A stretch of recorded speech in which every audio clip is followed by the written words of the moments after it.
পাঁচ ব্যাংক একীভূত হওয়ার পর এবার বন্ধ হচ্ছে বেসরকারি খাতের ৬ আর্থিক প্রতিষ্ঠান।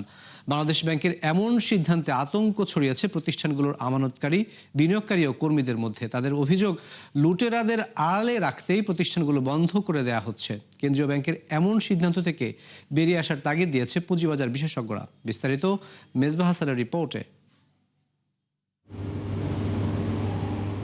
বেসরকারি খাতের রুগ্ন আর্থিক প্রতিষ্ঠানগুলোর অন্যতম ইন্টারন্যাশনাল লিজিং অ্যান্ড ফাইন্যান্স। রাজধানীর বিজয়নগরের প্রধান কার্যালয়ে নেই তেমন কোনো ব্যস্ততা।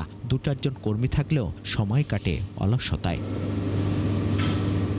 একসময় ভালো আর্থিক প্রতিষ্ঠান ইন্টারন্যাশনাল লিজিং লুটপাট শুরু হয় আলোচিত ব্যাংক খেকো পিকে হালদারের হাত ধরে। বাংলাদেশ ব্যাংকের হিসাবে প্রতিষ্ঠানটির খেলাপি ঋণ ৩,৯৭৫ কোটি টাকা, যা মোট ঋণের ৯৬%।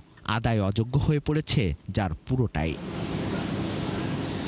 শেয়ারবাজারে তালিকাভুক্ত কোম্পানিটির লভ্যাংশ দেয়নি ১ দশকের বেশি সময় ধরে, ফলে শেয়ার দর নেমেছে ৫৯ পয়সায়। পিকে হালদারের অ্যাসোসিয়েশনের বিভিন্ন মামলা যখন করতে যাচ্ছি অর্থ ঋণে, তখন বলা হচ্ছে যে ফান্ড ক্রাইসিস, ফান্ড নাই। পিএমডি সাহেব, মশিউর সাহেব বলছেন মামলা করা যাবে না। ইন্টারন্যাশনাল লিজিংয়ের মতো ভঙ্গুর পরিস্থিতি first finance, premier leasing, first finance, Aviva finance ও পিপলস লিজিংয়ের। তাই এসব প্রতিষ্ঠান বন্ধের সিদ্ধান্ত নিয়েছে কেন্দ্রীয় ব্যাংক।